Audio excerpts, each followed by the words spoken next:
मेरे पिछले वीडियोस में पढ़ा होगा कि जो सॉल्ट का जो पीएच होता है वो कैसा होता है, ठीक है। और जो स्ट्रॉन्ग एसिड और स्ट्रॉन्ग बेस होते हैं उनके सॉल्ट्स जो है उनका पीएच कैसा होता है, उनका नेचर क्या होता है। प्लस आपने ये भी पढ़ा होगा कि salts of strong acid weak base जो है उनका पीएच कैसा होता है, या इवन जब वो रिएक्शन करते हैं तो जो है उनके प्रोडक्ट्स क्या क्या आते हैं। अब यहाँ पर जो हम बात करेंगे वो बात करेंगे कॉमन सॉल्ट की। देखो कॉमन सॉल्ट, एक सेकंड रुको। जो कॉमन सॉल्ट होता है जिसे हम डेली लाइफ में यूज़ करते हैं, ठीक है। एक्चुअली क्या होता है, ये वाइट कलर का पाउडर होता है, ठीक है, जिसको हम खाना बनाने में यूज़ करते हैं, जैसा मैंने अभी आपको बताया।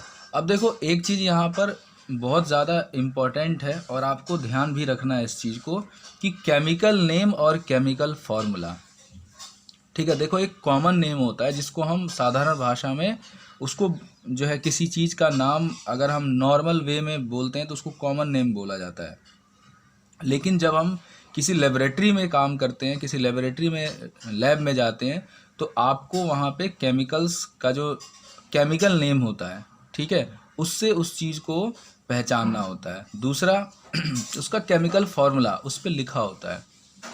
अपने लेबोरेटरी में जब आप जाएंगे तो आपको वहाँ पे जो केमिकल्स मिलेंगे लैब में, वहाँ पे उसका केमिकल नेम, उसके बॉटल पे केमिकल नेम और केमिकल फार्मूला लिखा रहेगा, जिससे कि गलती ना हो जब आप कोई प्रिपरेशन कर रहे हो, कोई चीज़ आप कोई कंपाउंड आप बना रहे हो तो, ठीक है। तो हम अपने टॉपिक पर आते हैं कि कॉमन सॉल्ट। देखो कॉमन सॉल्ट का केमिकल नेम क्या है, सोडियम क्लोराइड, और सोडियम क्लोराइड का केमिकल नेम और केमिकल फार्मूला NaCl ऐसे लिखा जाता है, ठीक है। अब क्वेश्चन ये आता है कि ये कॉमन सॉल्ट्स को कहाँ से जो है लेकर आया जाता है। देखो जनरली हमारे पास जो मेजर सोर्स है कॉमन सॉल्ट का वो है समुद्र, सी। समुद्र से हम ज़्यादातर सॉल्ट्स जो है लेकर आते हैं जो कॉमन सॉल्ट होता है, ठीक है। ये एक प्रोसेस है जिसके बारे में हमें यहाँ कुछ ज़्यादा डिस्कशन नहीं करना है। एक सिंपल प्रोसेस हम यहाँ समझ लेते हैं कि इवापोरेशन।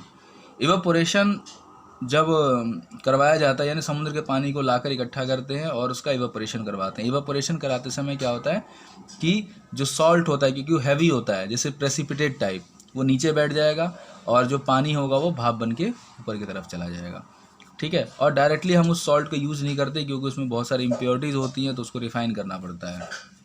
ये एक लंबा प्रोसेस होता है। दूसरा रॉक सॉल्ट।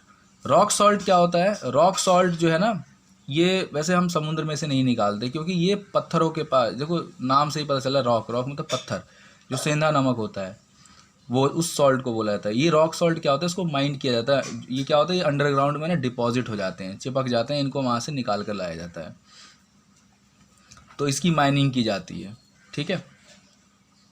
अब देखो अभी हमने ये कॉमन सॉल्ट पढ़ा, ये बहुत इंपॉर्टेंट है, ठीक है, हमारी लाइफ में भी, और इससे हमने जो भी केमिकल रिएक्शंस करवाए हैं उसका भी काफ़ी इंपॉर्टेंस है। देखो इससे कई सारी चीज़ें हम बनाएंगे यहाँ पे। सबसे पहला देखो एक प्रोसेस मैं आपको बताता हूँ, इस प्रोसेस के बाद हम लोग कई सारी चीज़ों को बनाएंगे। अब ये एक प्रोसेस है जो कि बहुत ही इम्पॉर्टेंट है, काफ़ी इम्पॉर्टेंट प्रोसेस है, plus exam point of view से भी ये बहुत ज़्यादा इम्पॉर्टेंट है, ठीक है। इस प्रोसेस, इस टॉपिक का तो नाम है केमिकल्स फ्रॉम कॉमन सॉल्ट। जैसे मैं आपको बोल रहा था कि कॉमन सॉल्ट बहुत इंपॉर्टेंट है हमारे डेली लाइफ में भी, और इससे जो बनने वाले प्रोडक्ट्स हैं, जो केमिकली प्रोसेस्ड करके जो प्रोडक्ट्स हम बना रहे हैं, उनका भी हमारी डेली लाइफ में बहुत ज़्यादा इंपॉर्टेंस है।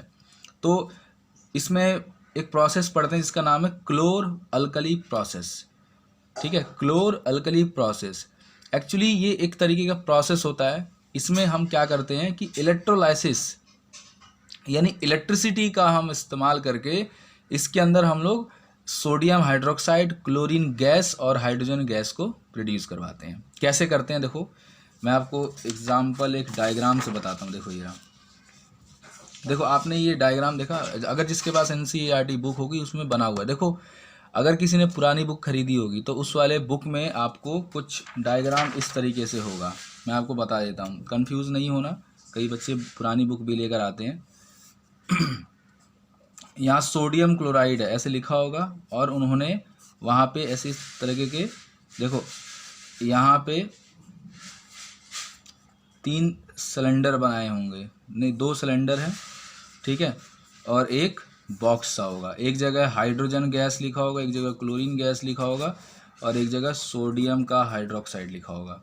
एक तो ये डायग्राम है जो पुरानी बुक्स में दिया हुआ है, ठीक है, कि हम नमक से ये प्रोडक्ट्स बना सकते हैं थ्रू क्लोर अल्कली प्रोसेस, ठीक है ना। क्लोर अल्कली हिंदी में बोलते हैं क्लोर क्षार अभिक्रिया से हम क्या कर सकते हैं, इन 3 प्रोडक्ट्स को बना सकते हैं। तो आप यहाँ देखो कि ये जो टैंक है, अब ये टैंक वाला जो डायग्राम है, ये टैंक वाला डायग्राम आपको नई वाली बुक में मिल जाएगा, ठीक है। अब देखो इसमें क्या होता है, हम लोग इसमें क्या करते हैं कि एक टैंक लेते हैं, ठीक है ना। अब ये टैंक जो है, ये पूरा टैंक पानी से भरा होगा।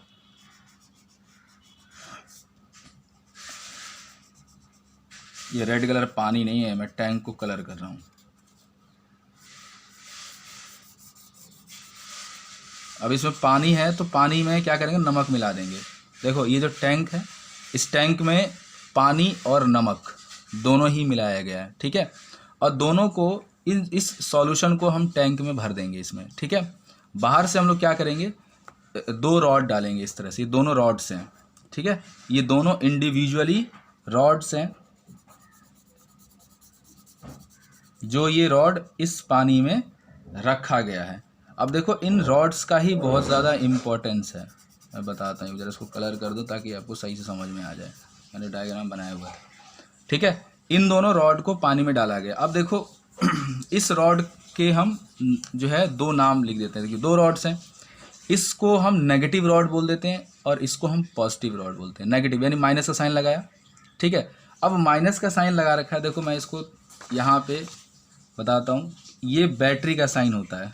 जब हम इलेक्ट्रिसिटी चैप्टर पढ़ेंगे अभी तो जो है काफ़ी चीज़ों को समझेंगे यहाँ पे, है ना। यहाँ पे क्या किया, ये रॉड मैंने लगाया, मान लो ये अलग से एक रफ डायग्राम आपको समझाने के लिए बता रहा हूँ मैं, है ना। ये ऐसे रॉड लगा दिया, ये 2। तो ये नेगेटिव, ये देखो ये बैटरी का प्लस होता है, ये बैटरी का माइनस होता है, ठीक है, टर्मिनल बोलते हैं इसको। तो यहाँ पे माइनस वाले के साथ ये वाला रॉड, और इसको हमने बोला कैथोड, और प्लस वाले के साथ इसको बोला एनोड। बीच में देखो, चाहो तो आप बीच में बैटरी लगा, यहाँ पे स्विच लगा सकते हो, ठीक है। स्विच लगा दोगे और ये टैंक हो गया। इस टैंक में इसको हमने रख दिया।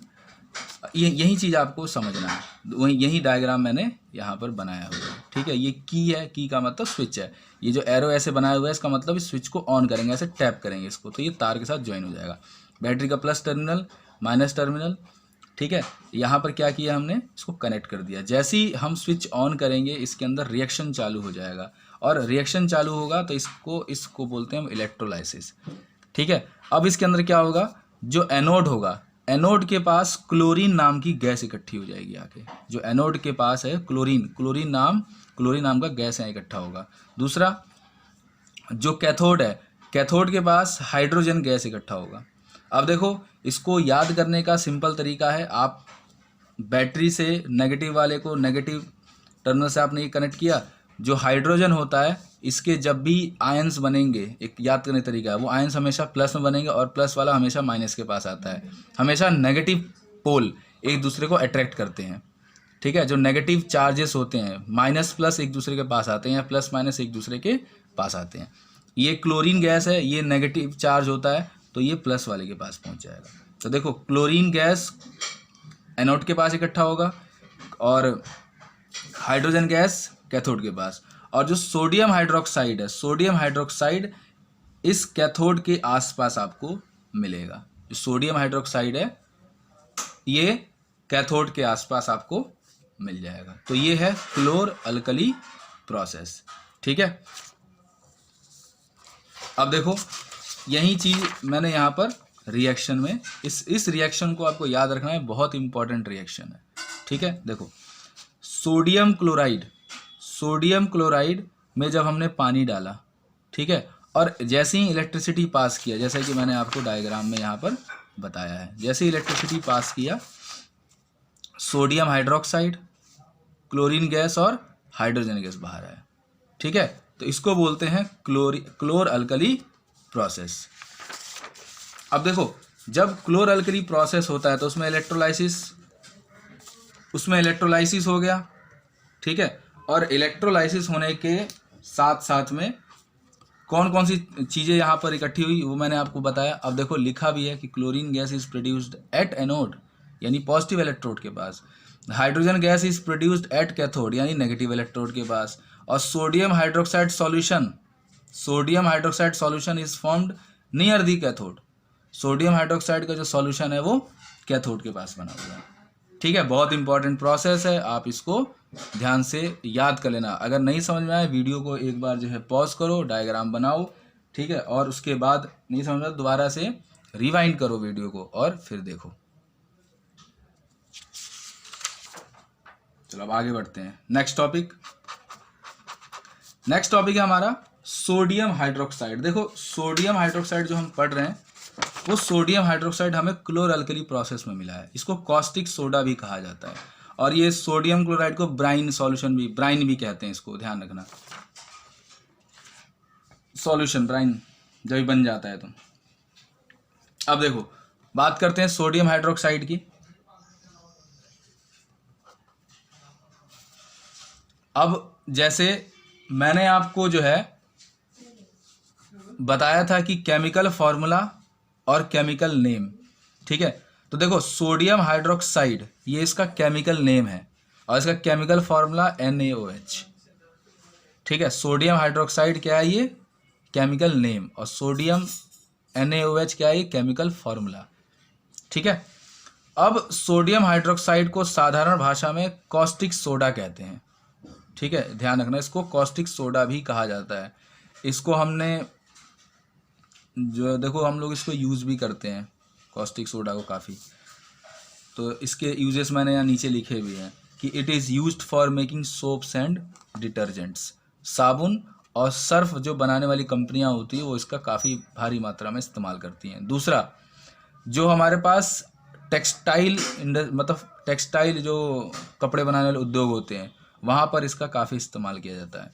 दूसरा, पेपर इंडस्ट्री में सोडियम हाइड्रोक्साइड का काफ़ी इस्तेमाल होता है। अब वहाँ से क्लोरीन गैस भी बाहर आई थी, तो क्लोरीन गैस का जो है यूजेस क्या है, काफ़ी यूज़ होता है। जो पानी होता है यानी chlorine is use to sterilise drinking water supply and water in swimming pools. ठीक है, पानी को डिसइंफेक्टेंट यानी पानी को ना क्लोरीनेशन करवाया जाता है ताकि जो उसके अंदर बैक्टीरियाज रह गए हों वो मर जाएं, और स्विमिंग पूल में भी इसको डाला जाता है। ठीक है, दूसरा वही बैक्टीरिया फ्री करने के लिए। नेक्स्ट, इसको ब्लीचिंग पाउडर बनाने में इस्तेमाल करते हैं। देखो ब्लीचिंग पाउडर भी एक काफ़ी इम्पोर्टेंट प्रोडक्ट है हमारे लिए। तीसरा है कि क्लोरीन का इस्तेमाल हम करते हैं हाइड्रोक्लोरिक एसिड बनाने में, HCl। हाइड्रोक्लोरिक एसिड को बनाने में हम लोग क्लोरीन गैस का इस्तेमाल करते हैं। उसके बाद क्लोरीन को हम लोग कुछ प्लास्टिक्स को बनाने में भी इस्तेमाल करते हैं। ठीक है, जैसे उसके प्लास्टिक के नाम यहाँ पे लिखे हुए हैं, जैसे PVC हो गया, पॉलीविनाइल क्लोराइड। देखो जो नल होते हैं उनके जो पाइप्स होते हैं प्लास्टिक वाले वो PVC के पाइप्स होते हैं, वो एग्जाम्पल है क्योंकि वो लगभग सबके घर में मिल जाएगा। ठीक है, जो टैंक्स होते हैं कई सारे वो भी PVC के, क्योंकि PVC पाइप काफ़ी मजबूत होता है। पेस्टिसाइड्स बनाने में, ठीक है, पेस्ट का मतलब जो खरपतवार हो, जो अनवांटेड प्लांट्स हो उसकी दवाई बनाने के लिए। CFC क्लोरोफ्लोरोकार्बन बनाने के लिए, जो कि AC और फ्रिजेस में यूज़ होता था पहले। क्लोरोफॉर्म एक गैस होती है जिसको यूज़ किया जाता है बेहोश करने के लिए किसी को। पेंट्स बनाने में, ठीक है, पेंट तो जानते ही हो। अब नेक्स्ट है कि हाइड्रोजन का यूज़ क्या होता है। ठीक है, क्योंकि हाइड्रोजन भी वहाँ पर आया था। अब देखो हाइड्रोजन का यूज़ क्या होता है, हाइड्रोजिनेशन।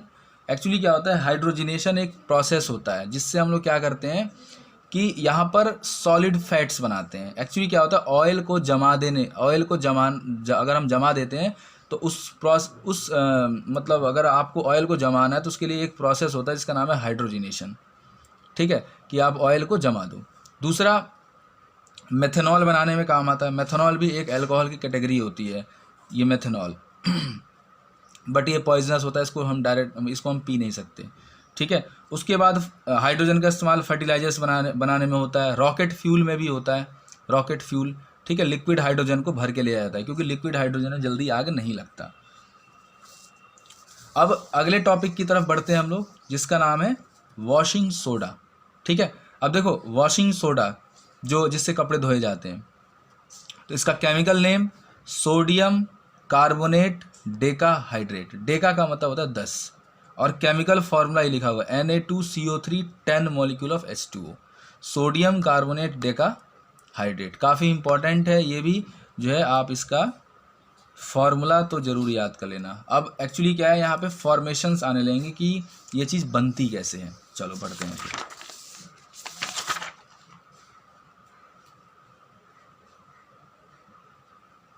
ठीक है, अब बात करते हैं जो हमने अभी वॉशिंग सोडा बनाया था उसका फॉर्मेशन कैसे होता है। देखो सोडियम कार्बोनेट के अंदर, याद रखना सोडियम कार्बोनेट के अंदर, अब ये सोडियम कार्बोनेट कैसे आया मैं अभी आपको बता दूंगा। सोडियम कार्बोनेट Na2CO3 को बोलते हैं सोडियम कार्बोनेट।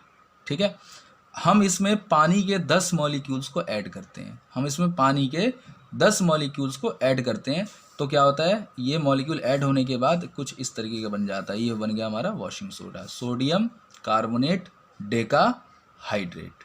ठीक है, अब इसका कुछ प्रोसेस है, 3 स्टेप में इसको हमने बनाया। ये बना कैसे, ठीक है, सोडियम क्लोराइड, नमक, अमोनिया NH3, वाटर और कार्बन डाइऑक्साइड। ध्यान से सुनो, सोडियम क्लोराइड, अमोनिया, वाटर और कार्बन डाइऑक्साइड गैस, इन चारों को जब मिलाया गया, इनको मिलाने के बाद हमें मिला सोडियम हाइड्रोजन कार्बोनेट और अमोनियम क्लोराइड। देखो सोडियम हाइड्रोजन कार्बोनेट एक्चुअली क्या होता है कि ये प्रेसिपिटेट की तरह होता है, ये पानी में सॉल्युबल नहीं होता ठीक से। ठीक है, और अमोनियम क्लोराइड तो अलग हो जाता है। तो देखो मैं लिखा भी है कि sodium hydrogen carbonate form is only slightly soluble in water, है ना, और ये प्रेसिपिटेट बन जाता है। प्रेसिपिटेट का मतलब मैंने आपको बताया था जो घुल नहीं पाए, ठीक है, और जो सॉलिड के फॉर्म में रह जाए। तो जो ये प्रोसेस हुआ ये हमारे किसी कंटेनर में हो जाएगा, जैसे ये कंटेनर है यहाँ पे, है ना, इसमें मैंने नमक, सोडियम क्लोराइड, अमोनिया, ठीक है, पानी है ही, और कार्बन डाइऑक्साइड, इन सबको मिलाया, इन सबको प्रॉपर मिला दिया। जो मिलाने के बाद जो प्रोडक्ट यहाँ बचेगा, यहाँ पे ये नीचे बैठ के आके सोडियम हाइड्रोजन कार्बोनेट। ठीक है, तो सोडियम हाइड्रोजन कार्बोनेट मेरे पास बच गया। अब इसके साथ ये वाला, ये क्योंकि यहाँ बैठ गया है, अब मैं इसको क्या कर दूँगा, गर्म कर दूँगा। गर्म करने पे जो पानी होगा वो उड़ जाएगा। ठीक है, तो वही लिखा है मैंने कि सोडियम हाइड्रोजन कार्बोनेट को हमने हीट कर दिया। हीट करने पे यानी गर्म करने पे sodium carbonate, carbon dioxide gas और वाटर ये बाहर चले जाएंगे। ठीक है, तो सोडियम कार्बोनेट मिल गया। मैं आपको बोल रहा था कि मैं बताऊंगा सोडियम कार्बोनेट कैसे आता है। ठीक है, अब सोडियम कार्बोनेट आ गया। अब सोडियम कार्बोनेट को हम क्या करते हैं, रिक्रिस्टलाइजेशन, यानी पानी डाल देते हैं इसके अंदर। ठीक है, तो सोडियम कार्बोनेट है, इसके अंदर आपने पानी मिलाया, वो भी 10 मॉलिक्यूल पानी का, है ना, और ये पूरा का पूरा एक मॉलिक्यूल बन जाता है उसका, क्या बोलते हैं, वॉशिंग सोडा का। इसमें हमने ऐड किया 10 मॉलिक्यूल पानी के, और ये बन गया आपका वॉशिंग सोडा।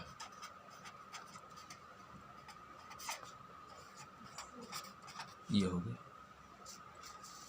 ठीक है, एक बार ध्यान से देख लेना, काफ़ी इंपॉर्टेंट प्रोसेस है ना, और मैंने आपको बता ही रखा, नहीं समझ में आएगा तो वीडियो पॉज कर लेना, इसको ध्यान से देखना, क्योंकि इसके नाम ही याद करना सबसे इम्पोर्टेंट काम इस चैप्टर में। इस चैप्टर में आपको बहुत सारे केमिकल्स के नाम मिलेंगे, कन्फ्यूजन थोड़ा हो सकता है, लेकिन आप वीडियोस को 3-4 बार देखो। नहीं समझ में आता तो कमेंट बॉक्स में कमेंट करो, मैं ट्राई करूँगा आपके सवालों को जवाब देने के लिए। अब हमने वॉशिंग सोडा तो बना लिया, अब कुछ इसके यूजेस देख लेते हैं। देखो वॉशिंग सोडा का इस्तेमाल वहीं ग्लास इंडस्ट्री में, सोप और पेपर इंडस्ट्री में किया जाता है। ठीक है, हमारे पास कुछ कंपाउंड्स होते हैं, जिन कंपाउंड्स का नाम है बोरेक्स।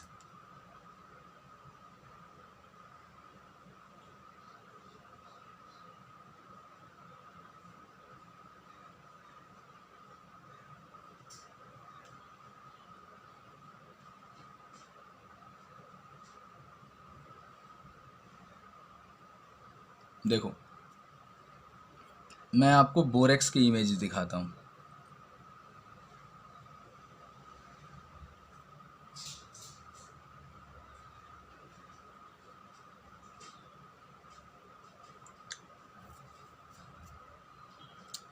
देखो बच्चों, ये है बोरेक्स।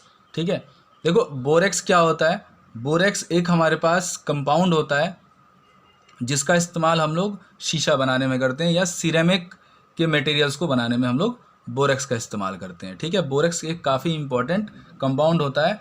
देखा ना, it is use in the manufacture of sodium compound such as borax. तो बोरेक्स का इस्तेमाल कहाँ होता है? इस बोरेक्स का इस्तेमाल होता है शीशे को बनाने में। ठीक है, अब देखो दूसरा, next, sodium carbonate can be use as a cleaning agent for domestic purposes. घर में कपड़े वगैरह धोते हैं, वही डोमेस्टिक पर्पस होता है हमारे लिए। ठीक है, नेक्स्ट, हार्डनेस। देखो जो पानी होता है उसकी परमानेंट हार्डनेस को रिमूव करने के लिए, देखो हार्डनेस का जो एक्चुअल मतलब होता है कि पानी के अंदर कुछ सॉल्ट्स जो डिज़ोल्व हो जाते हैं, उन सॉल्ट्स को रिमूव करना होता है। इसके बारे में भी हम डिटेल जानकारी चैप्टर नंबर 4 में पढ़ेंगे। देखो मैं आपको बार बार बोल रहा हूँ कि कुछ चीज़ें हम नेक्स्ट चैप्टर में पढ़ेंगे। इसका मतलब ये है कि आपको इन चीज़ों को दिमाग में जो है याद करके रखना पड़ेगा, मेमोराइज़ करना पड़ेगा, तभी आप आगे जाके जो है इस चीज़ों को जल्दी समझ पाओगे। तो ये कुछ इसके यूजेस हैं। अब देखो, अब नेक्स्ट इसमें आता है, अब आप यहाँ पर देख रहे हो इन फॉर्मूलों को कि हम लोग जो प्रोडक्ट्स, जो सॉल्ट्स हम लोगों ने बनाया था क्लोरअल्कली प्रोसेस से, उसका भी हमने इस्तेमाल किया। ठीक है, हमने कई सारे सॉल्ट्स को यहाँ पे इस्तेमाल किया, जैसे ये है अमोनिया, सोडियम क्लोराइड। देखो सोडियम क्लोराइड कितना इंपॉर्टेंट सॉल्ट है जिसको हम बार बार इस्तेमाल कर रहे हैं। ठीक है, इसलिए मैंने आपको शुरू में बोला था उधर। अब देखो बेकिंग सोडा की बात करते हैं। बेकिंग सोडा जिसका इस्तेमाल बेक किसी चीज़ को जो है वो जो ब्रेड वगैरह फूल जाता है ना, उसको बेक्ड चीज़ें बेक्ड बोलते हैं। ठीक है, अब देखो बेकिंग सोडा का अगेन वही केमिकल नेम और केमिकल फार्मूला। केमिकल नेम है सोडियम हाइड्रोजन कार्बोनेट और इसका फार्मूला सोडियम, देखो chemical formula sodium hydrogen carbonate. बना कैसे, फॉर्मेशन कैसे हुआ? Sodium chloride, ammonia, water, carbon dioxide. Again repeat हुआ, सोडियम हाइड्रोजन कार्बोनेट बना और अमोनियम क्लोराइड। ये रिएक्शन हम लोग पढ़ चुके हैं जब हमने वॉशिंग सोडा बनाया। अब देखो इसको आगे कैसे करते हैं। देखो ये रहा सोडियम हाइड्रोजन कार्बोनेट हमें यहाँ पे मिल गया, और एक रिएक्शन मैंने आपको और दिखाया था। देखो ये रहा सोडियम हाइड्रोजन कार्बोनेट, ये क्या है हमारा बेकिंग सोडा। इसी को हमने हीट किया था, तो सोडियम का कार्बोनेट मिला था, सोडियम कार्बोनेट में पानी मिला दिया तो वॉशिंग सोडा बन गया। देखो कितना ईजी है याद करना। अब नेक्स्ट बात करते हैं कि जब हम इसको गर्म करेंगे, तो देखो ये मिल रहा है, when solid sodium hydrogen carbonate is heated then it decomposes to give sodium carbonate. ये रहा सोडियम कार्बोनेट आपको मिलेगा, कार्बन डाइऑक्साइड और वाटर। तो एक्शन ऑफ हीट क्या हो सकता है, अगर हम इसको गर्म करते हैं तो क्या मिलेगा? देखो इस प्रोसेस का बहुत ज़्यादा यूज़ है, अभी आपका यूज़ बताऊंगा मैं जब आगे पढ़ाऊंगा। तो अब यूजेस देख लेते हैं। देखो सोडियम हाइड्रोजन कार्बोनेट का यूज़ भी काफ़ी होता है डेली लाइफ में हमारे, जैसे इसको मेडिसिन के तौर पर भी हम यूज़ करते हैं। जब स्टमक में एसिडिटी हो जाती है तो उस एसिडिटी को कम करने के लिए हम लोग जो है सोडियम हाइड्रोजन कार्बोनेट का इस्तेमाल करते हैं। क्यों करते हैं? क्योंकि सोडियम हाइड्रोजन कार्बोनेट एक बेस होता है। ठीक है, सोडियम हाइड्रोजन कार्बोनेट एक बेस होता है, और स्टमक में हमारे एसिडिटी हो गई, यानी ज़्यादा एसिड प्रोड्यूस हो रहा है। तो एसिड, और आप उस एसिडिटी को कम करने के लिए आपने बेस को खा लिया। ठीक है, हाँ, तो क्या होगा, ये दोनों आपस में रिएक्ट करेंगे और न्यूट्रलाइजेशन रिएक्शन स्टार्ट हो जाएगा। आपको मैंने बताया भी था कि एसिड और बेस जब आपस में रिएक्शन करते हैं तो सॉल्ट बनाते हैं। ठीक है, तो सॉल्ट बनेगा, और क्या होगा कि वहाँ पर जो ज़्यादा एसिडिटी हो गई है वो कम हो जाएगी। ठीक है, डिक्रीज हो जाएगा और हमें रिलीफ मिल जाता है। दूसरा, इसका इस्तेमाल हम लोग बेकिंग पाउडर बनाने में भी करते हैं। Sodium hydrogen carbonate is used in making baking powder. इसका इस्तेमाल हम लोग बेकिंग पाउडर में करते हैं। अब देखो बात यह है कि जब हम बेकिंग पाउडर को हीट कर देते हैं, ठीक है, वो भी कुछ कुछ एसिडिक मीडियम में, जैसे H+ लिखा है, तो सोडियम हाइड्रोजन कार्बोनेट को एसिडिक मीडियम में जब हम लोग हीट करते हैं तो कार्बन डाइऑक्साइड गैस, वाटर और सोडियम, मतलब सोडियम सॉल्ट ऑफ एसिड, जो भी हमारे पास सॉल्ट आएगा उसमें सोडियम मिलेगा। अब देखो इसके कहने का मतलब क्या है कि जब भी हम कोई चीज़ बनाते हैं, जैसे मान लो कि केक हो गया, ब्रेड हो गया या बिस्किट्स हो गए, तो उसके अंदर क्या होता है कि जब हम इनको मिला देते हैं प्रोडक्ट्स में, ठीक है, तो उसमें से कार्बन डाइऑक्साइड गैस निकलती है, और कार्बन डाइऑक्साइड गैस की वजह से ही वो चीज़ फूल जाता है। थोड़ा सा होगा ज़्यादा हो जाएगा क्योंकि कार्बन डाइऑक्साइड गैस है उसके अंदर, ठीक है। उसके बाद इसको हम यूज़ करते हैं, it is used in soda acid fire extinguishers. अब क्या होता है कि जो आग बुझाने वाले हमारे पास कंटेनर्स होते हैं, ठीक है, फायर एक्सटिंग्विशर्स, उसमें हम लोग इसका इस्तेमाल करते हैं। क्योंकि देखो, आग लगने के लिए ऑक्सीजन की ज़रूरत होती है, बट आग को बुझाने के लिए कार्बन डाइऑक्साइड की ज़रूरत होती है। तो जैसे ही गर्म होगा, आप सोडियम हाइड्रोजन कार्बोनेट को यानी बेकिंग सोडा को जो है जहाँ पर आग लगी हो वहाँ पे फेंक दो, तो क्या होगा, वह हीट की वजह से वो गर्म होगा। गर्म होने के बाद बहुत सारा कार्बन डाइऑक्साइड प्रोड्यूस करेगा। जैसे ही कार्बन डाइऑक्साइड की मात्रा वहाँ ज़्यादा हो जाएगी, वो आग ऑटोमेटिकली बंद हो जाएगा। तो ये भी एक काफ़ी इम्पॉर्टेंट चीज़ है, मतलब मटेरियल है हमारे लिए, कंपाउंड भी है। अब नेक्स्ट एक और इम्पॉर्टेंट कंपाउंड्स के बारे में बात करते हैं, जिसका नाम है ब्लीचिंग पाउडर, ठीक है। ब्लीचिंग पाउडर भी एक काफ़ी इम्पॉर्टेंट कंपाउंड है, ठीक है। देखो जो ब्लीचिंग पाउडर होता है, अगेन उसका chemical name calcium oxychloride, chemical formula CaOCl2, calcium oxychloride, calcium oxychloride, O का मतलब ऑक्सी। अब देखो इसका जो प्रिपरेशन होता है, मतलब बनाते कैसे हैं, हम कैल्शियम हाइड्रोक्साइड में क्लोरीन गैस का इस्तेमाल करते हैं, बन जाता है। इसका यूज़ ये वाली बात हमने उधर भी पढ़ा था जब हम क्लोरीन गैस का इस्तेमाल यूजेस पढ़ रहे थे, कि chlorine gas is use to make bleaching powder, तो यही वो ब्लीचिंग पाउडर है। एक्चुअली ब्लीचिंग पाउडर का इस्तेमाल ब्लीच करने के लिए होता है, जब किसी कपड़े पर दाग लग जाता है, ठीक है। लेकिन वो जो है, जो दाग है, जो डर्ट है, ठीक है, स्टेन है, सॉरी, अगर वो सफ़ेद कपड़े पे लगा होगा तो उसको छुड़ाना आसान होगा ब्लीच करके। मगर अगर आप रंगीन कपड़ों का अगर आप ब्लीच कर देते हो तो उसका पूरा कलर चला जाएगा, ठीक है। तो इसकी वजह से काफ़ी प्रॉब्लम क्रिएट हो जाएगी, समझ गए। तो इसीलिए हम जो है कलरफुल कपड़ों का ब्लीच नहीं करते हैं।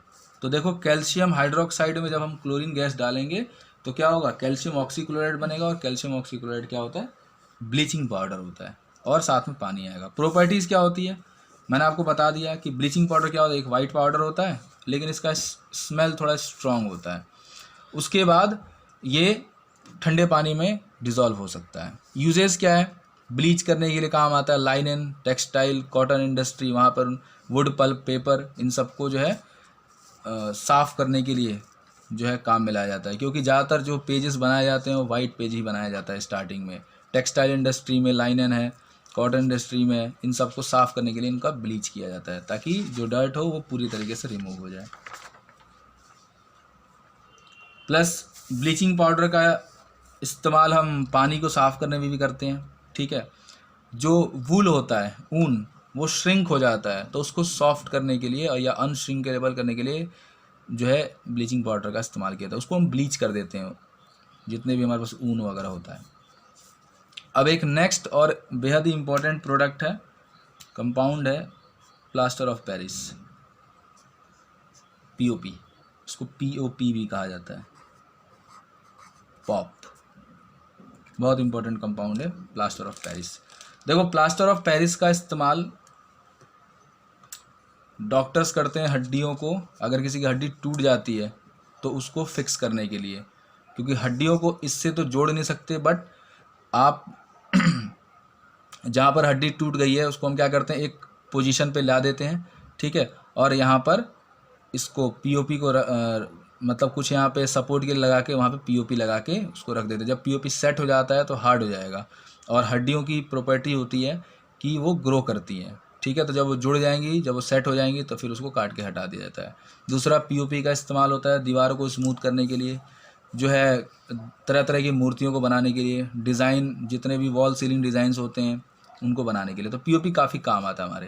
देखो POP क्या होता है, कैसे बनता है, यहाँ डिस्कस करते हैं। तो अगेन वहीं, इसका केमिकल नेम क्या है, calcium sulphate hemihydrate, chemical name इसका क्या है, कैल्शियम सल्फेट हेमीहाइड्रेट, ठीक है। केमिकल फार्मूला क्या है, कैल्शियम सल्फेट, अब हेमी का मतलब होता है हाफ मॉलिक्यूल ऑफ वाटर, ठीक है। प्रिपरेशन कैसे होता है, हम क्या करते हैं कि प्लास्टर ऑफ पेरिस को बनाने के लिए जिप्सम को हीट करते हैं, ठीक है। अब जिप्सम का फार्मूला होता है ये, calcium sulphate 2 molecule of water. ठीक है, जब जिप्सम को हम गर्म करते हैं 100 डिग्री सेल्सियस पर, देखो क्या होता है 100 डिग्री से ऊपर टेम्परेचर नहीं करना होता है, नहीं तो फिर क्या होगा, जिप्सम जब आप गर्म कर रहे होगे ना, अगर ज़्यादा टेम्परेचर कर दोगे तो जिप्सम इतना हार्ड हो जाएगा कि वो किसी लायक नहीं रह जाएगा, किसी काम के लायक नहीं रह जाएगा। ठीक है, तो उसको 100 डिग्री से ऊपर तक नहीं ले जाते हैं। दूसरा, जब हम जिप्सम को गर्म करते हैं तो उसके अंदर जो पानी के मॉलिक्यूल्स है ये लूज़ हो जाते हैं, निकल जाते हैं। ठीक है, यानी 3/4 मॉलिक्यूल जो है इसमें से क्रिस्टलाइज होकर बाहर चले जाते हैं और हमें पीओपी मिल जाता है। देखो, calcium sulphate half molecule of water, इसी को बोलते हैं प्लास्टर ऑफ पेरिस।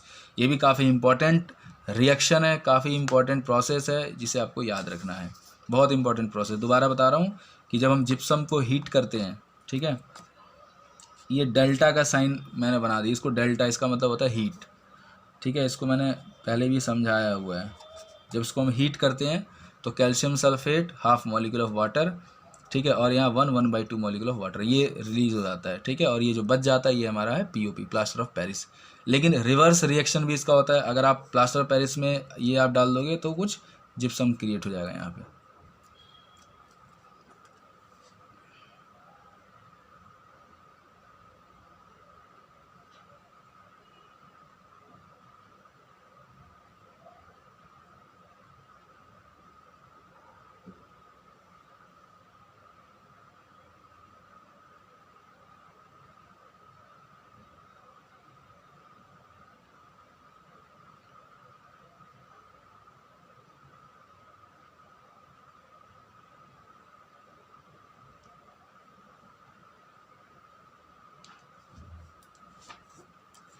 अब आगे बढ़ते हैं।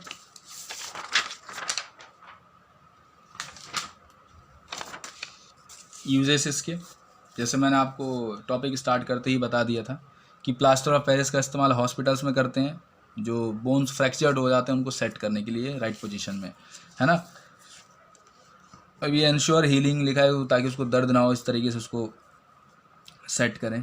ठीक है, दूसरा टॉयज़, खिलौने बनाने में, decorative materials, cheap ornaments, cosmetics, वहाँ पर यूज़ होता है। सरफेस को स्मूथ करने में, जो दीवार हम लोग बनाते हैं तो उसको स्मूथ करने के लिए, ताकि पेंटिंग आसानी से हो सके और उसमें फिनिशिंग आपको अच्छी मिले। ठीक है, तो उसके लिए पीओपी का हम इस्तेमाल करते हैं। अब देखो, इसके बाद एक और टॉपिक आता है, ये चैप्टर का लास्ट टॉपिक है, बट ये भी काफ़ी इंपॉर्टेंट है, बहुत ज़्यादा इंपॉर्टेंट है। ये भी कई बार, क्योंकि जो पेपर के सेट जो तैयार किए जाते हैं तो कईयों में पीओपी अगर पूछ लिया, वॉशिंग सोडा, ब्लीचिंग पाउडर, इनमें से कोई पूछ लिया तो कई क्वेश्चंस में, उन्हीं क्वेश्चन पेपर में या जो दूसरे सेट्स बनते हैं उसमें वाटर क्रिस्टलाइजेशन का जिक्र आ जाता है। ठीक है, और यहाँ पे इसको बच्चे देखते नहीं ध्यान से और टॉपिक को स्किप कर देते, क्योंकि एनसीईआरटी में बहुत छोटे से पैराग्राफ में लिखा हुआ है। मैं आपको बताता हूँ कुछ मॉलिक्यूल्स का एग्जाम्पल भी देखिए, और वही चीज़ आपको याद भी रखना है। देखो क्या होता है कि the water molecules form which form part of the structure of crystal are called water of crystallisation.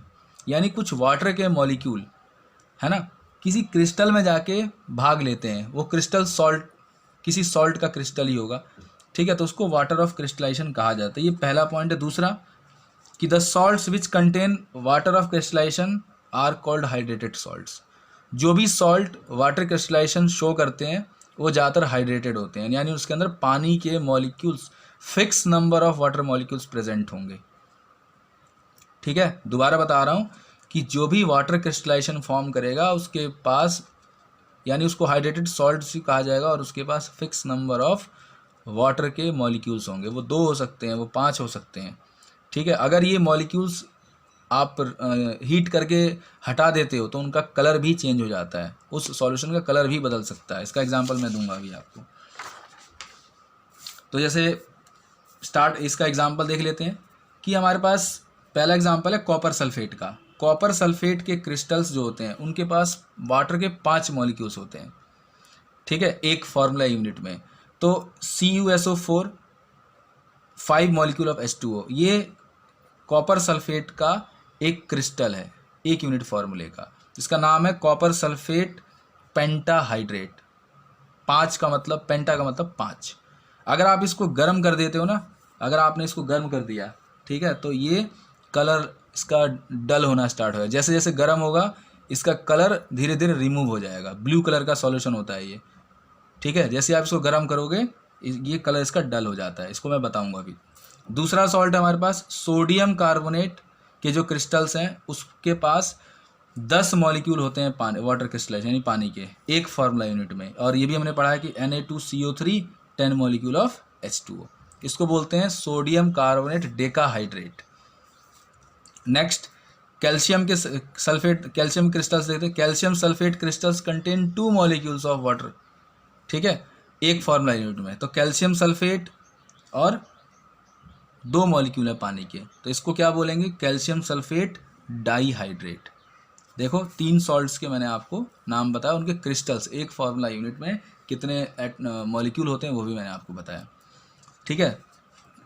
Copper sulphate के क्रिस्टल्स में 5 मॉलिक्यूल हो रहे हैं पानी में एक यूनिट में, वाटर क्रिस्टलेशन जब इसका होगा, ठीक है। यहाँ पर 10 मॉलिक्यूल हैं, यहाँ पर 2 मॉलिक्यूल हैं। Calcium sulphate 2 molecules of water. यहाँ पे sodium carbonate 10 molecules of H2O। यहाँ copper sulphate 5 molecules of H2O। इसका नाम है कॉपर सल्फेट पेंटाहाइड्रेट, इसका नाम है सोडियम कार्बोनेट डेकाहाइड्रेट, इसका नाम है कैल्शियम सल्फेट डाईहाइड्रेट।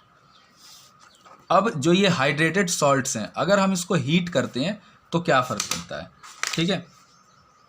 तो when hydrated salts are heated strongly they lose their water of crystallisation. मैंने आपको बताया था कि इसके अंदर जो कलर होगा वो डिसकलर मतलब हट सकता है, ठीक है, या कुछ और भी चेंजेस आ सकते हैं। तो ये क्यों होता है, क्योंकि उसके अंदर जो वाटर क्रिस्टलाइजेशन है वो लूज़ होना स्टार्ट हो जाएगा।